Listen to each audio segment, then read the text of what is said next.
Hello everyone, I'm Jonathan Little for PokerCoaching.com, and today we're going to be discussing adjustments that you should be making in progressive knockout tournaments. Progressive knockout tournaments are a form of bounty tournament, and they've become incredibly popular online, and now they're even moving into the live poker arena thanks to the Bounty Poker Tour. So, first things first, let's just briefly touch on regular bounty tournaments, which is what you will often find in live casinos and less often online. So in a normal bounty tournament, when you buy in, some of each buy-in goes into the tournament prize pool like a regular tournament, but then some of it goes into a bounty prize pool. So you effectively have two prize pools, right? So if the tournament is a, let's say, $100 buy-in total tournament, but it's 50 plus 50, which means each time you knock out someone, you get this second number, which is $50, right?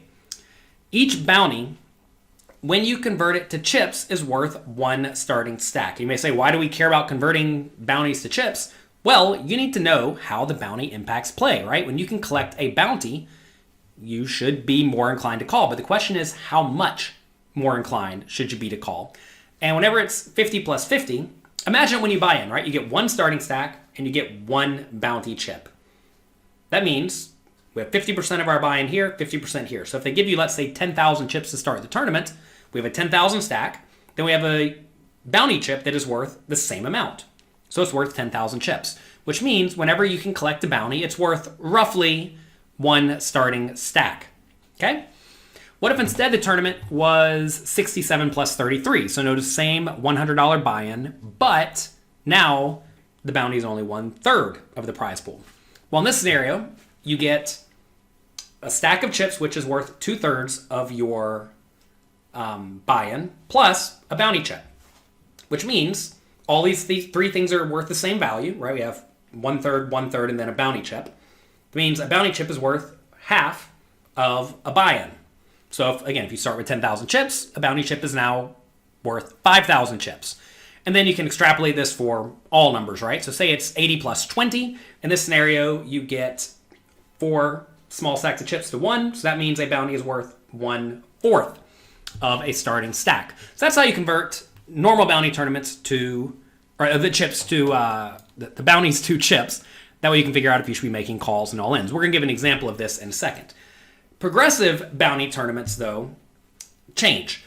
And the way they are typically structured, and the way the live Bounty Poker Tour structures them in most online poker sites, is that they are set up to be, let's say it's a $100 buy-in tournament, it is 50 plus 50. So in that scenario, let's say that is what we're looking at. We would have a $50 tournament plus 50. But if you bust someone, what happens is you cash out 25 of that bounty, of the $50 bounty, half of it, and then the other half goes on you.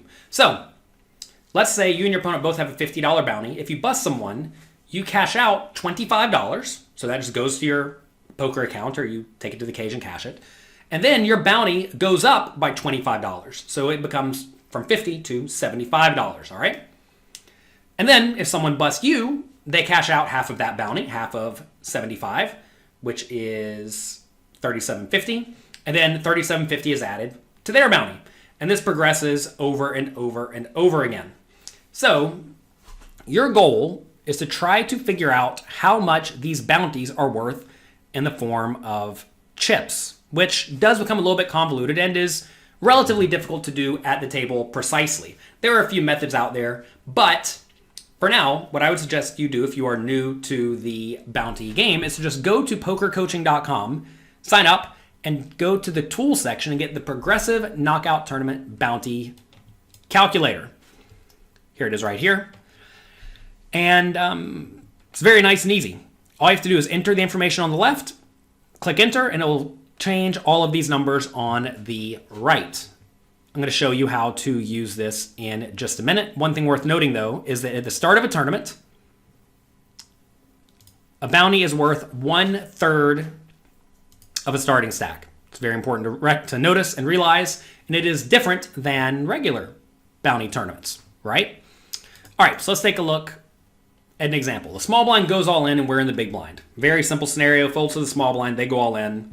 Should we call? Well, depends on a lot of things, including their perceived range, the chip stack, the value of the bounties, how many people are left in the field. So let's start filling in some of this information. So in a PKO tournament where we start with 10,000 chips, small blind goes all in for how many? Well, let's say 200,000 chips, which is 10 big blinds. Okay? First things first, how much of the field is remaining? Because as we see, that's going to impact how much the chips are worth. Or the bounty goes up in value as there are fewer players in the field remaining. Next, how many chips is the bounty worth? We're going to enter that on the left. How much equity do we need to profitably call? We're going to use some math to figure that out. What is their shoving range? And then which hands have that amount of equity? And then finally, which hands can we actually call? Okay, so let's start filling in that information. So let's assume 50% of the field's remaining. And let's assume 3 starting bounties, okay? So what we need to do is we need to go over to the bounty calculator spreadsheet. And we now need to enter our starting stack, which is 10,000. Okay. We're going to presume we're playing a $100 tournament, 50 plus 50, like we've been discussing the whole time. So the bounty you normally win would be 25, right? Now, what we want to do here is we want to enter the displayed bounty. Okay. So whenever you're playing online, at this point, almost all the sites don't list the whole $50 of the person's bounty. They only list what you collect. So this would make sense, right? You buy in for 100, 50 goes to the regular prize pool, 50 is in the bounty prize pool, but you can only collect 25 of that on the spot. So 3 starting bounties here would be displayed as 75. Not exactly sure how the Bounty Poker Tour does it, but they probably do something like that. If they do it differently, just realize you're trying to write here the amount that actually goes into your cash out, the amount that you cash out whenever you are entering this number. So now we scroll down here, find 50% of the field. And 12,000 chips is what a bounty is worth, which I have right here. So in this scenario, we want to add 12,000 chips to the pot. So we have to call 180 more, right? We already have 20 in there, to win our opponent's 200 plus our 200 plus the bonus of 12, which gives us 43% of hands. Okay? Let's assume they shove 60% of hands. So what we go over here now is we find Equilab, which is a free program you can download. And we give our opponent a 60% range, which I've already entered here. We're shoving 60-ish% of hands. Click Apply. Now we go to Tools, Hand Range Calculator, turn this number to 44%, which is slightly profitable. Click Take to Main Window. And now this will show us the hands that we can profitably call with in this situation. Okay? Some people may call way more, some people may call way less, but this is going to be roughly the right amount you should call, assuming you want to be making roughly neutral decisions. Now, if you want to actually profit, notice here we needed to win 43.6%. Maybe you want to instead win something like 45%. Well, no problem. Go over here, change this, or let's say 46%. Change this, click Calculate Hand Range. Oops, I've messed up because I left this range in. All right, let's try again. Hand Range Calculator, 46%. You see now we will be calling a little bit tighter, right? All right, let's instead change this. Let's say instead of having 3 starting bounties, they had 12 starting bounties. Because remember, we only started this tournament with 10,000 chips, right? So if you're going on for 20 starting stacks, the bounty will actually be quite high in these spots normally. So we want to figure out how much we're adding here, right? So we go over here, we make this 12, which would be $300, right? 4 of them is 100. So this would be this number. Now we see we add 48,000 to the pot. Okay. So now it would be 180 to win 200 plus 48. We can go get the calculator. We need to do 180 divided by 448. 180 divided by 448 equals 40%, right? So now we're down to 40%. So remember, if we wanted to have a little bit of an edge when collecting a small bounty, we should call off with this range, right? Okay. But now all we have to do is go over here, clear out this range, go to Tools, Hand Range Calculator. And now we want this number. Let's say we still want to have an edge, like a little edge. Let's make it 41%. And now you can see we're calling off significantly wider. Remember, we were at like bad king X's were folding, right? And now we should be calling stuff like 10 high, bad queen high, jack 5 suited, right? And that's a significant increase in your calling range. And being able to do this is very, very important. And you may say, well, how do I do this whenever I'm at the table? Keep the bounty calculator up on your phone. You can do that. On an iPhone, you can use, I think it's called Numbers, right? You can use Excel on some of the other programs. So make sure you have this calculator out. And you can't use it in the hand, but you have to think ahead of time, right? Also, if you experiment with this, if you practice with this a lot, which you are going to do if you're going to be playing bounty tournaments, you will essentially start to realize roughly how much these bounties are worth. You may not be perfect, but you'll be close enough. So that's how you actually figure out what a bounty is worth and how it impacts your decision to call or fold. Essentially, if the bounty is not a lot, it doesn't really matter. If the bounty is a lot, you do start calling a decent amount more often. Very rarely, though, should you be going maniacal trying to collect the bounties, because they have to be just gigantic in order for that to be the case, which usually won't be the case. All right, so now let's discuss a few adjustments for your strategy when you can collect your opponent's bounties. This is when you generally cover most of the table. In general, you should just play wider ranges across the board, because every time their bounty is at risk, there's additional added money in the pot that you can collect, right? So you typically want to be applying more aggression. You want to be 3-betting more often in general, because you don't really mind putting their bounty at risk. Now, if they do jam, you may have to fold in some of those spots, so it's not like you're just 3-betting and calling it off every time, but you should be looking to apply pressure. And this will also allow you to generally bluff a little bit more often, right? When facing an all-in, you should be more inclined to call, especially if the bounty is valuable. Now, if the bounty is not valuable, like in our first example where we had 3 starting bounties when the guy has 20 starting stacks, you're basically just playing regular poker because you're only adding 12,000 to a 200,000 pot. But when it starts to become much bigger, it really does impact your play. One other thing worth mentioning is that you should actually play more cautiously when losing one small pot will result in you no longer covering most of the table. This will often happen if, let's say, you have 53 big blinds and then everybody else has 50 big blinds, right? In that scenario, you can't just be playing lots and lots of hands, because if you raise and get 3-bet, well, now all of a sudden you're no longer able to collect the bounties.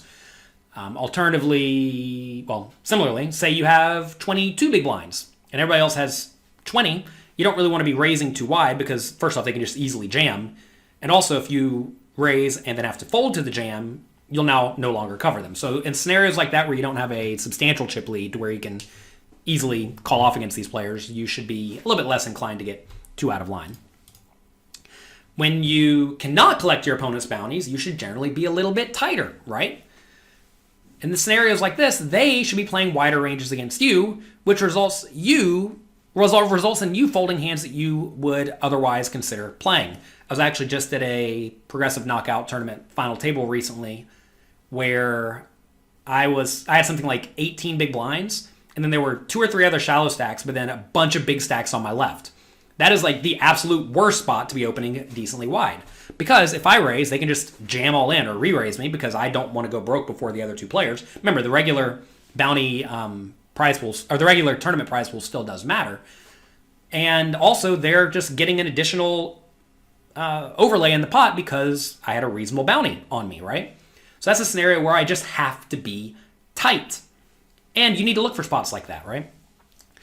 You should generally be less inclined to bluff, right? Because if I raise with ace-2 and they re-raise me, I don't really want to be getting it all in for my 20-something big blind stack when there are 2 10 big blind stacks hanging out. And, even if they are getting it in decently wide, I just have to fold in those spots. So sidestep them by not even playing those hands to begin with.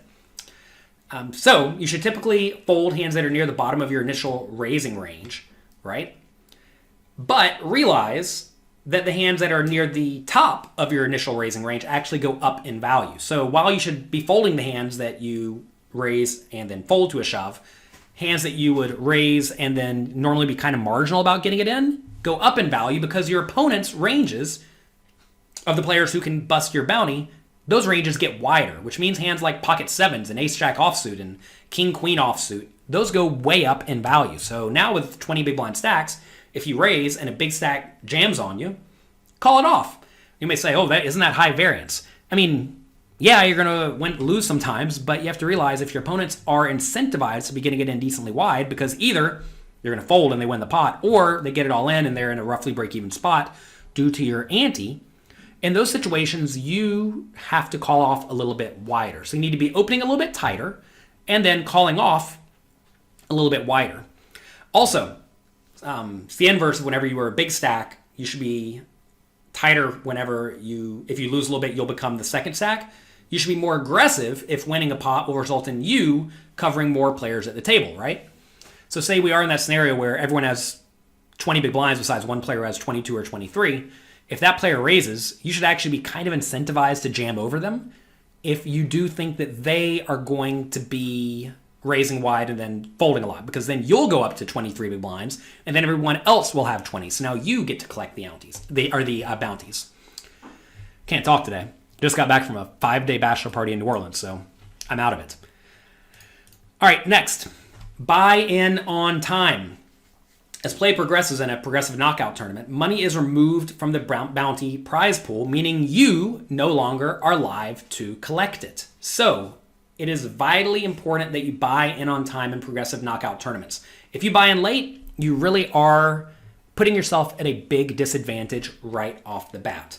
Now, this video is by no means meant to be a concise, full guide on playing progressive bounty tournaments, but hopefully these are some tips. If you have any tips that you want to share with everyone else, let us know in the comments below. That would be very helpful. Also, click like. If you're watching this on YouTube, click subscribe. That will go a long way to helping me help other people in poker. Also, be sure to go to pokercoaching.com, sign up, and get the Progressive Knockout Calculator in the tools section. It is there for you. And then practice with it. Do experiments like what we did up here in the example over and over and over again. Change these numbers around, right? Instead of having 10 big blinds, assume your opponent has 20 big blinds. Instead of having 20 starting stacks, do it whenever you have 3 starting stacks, right? Change these numbers around and really, really practice, because doing that over and over and over again will help you succeed. Also, when you're playing in-game, use the calculator. Don't go on autopilot. I was actually generally afraid of playing progressive knockout tournaments for a while because I did not understand the math behind them. But thanks to some of my friends, I got to give a shout out to Cavalito. He helped me learn a lot about this game, and since then I've played them a decent amount and I've had great success, because you'll see players who just call off way too wide or call off way too tight. But in general, you're going to find that you do need to be in there battling in progressive knockout tournaments, because you want to make sure that you are covering your opponent. It's no good for you to always be near the bottom of the chip stacks in these events. Sometimes it's unavoidable, but also sometimes it's not. So this is not a game for the faint of heart. You have to be willing to get in there and battle. So thank you very much for watching. I hope you enjoyed this video. Again, if you enjoyed it, click like and click subscribe. Thanks a lot. Good luck in your games, and I will talk to you next time.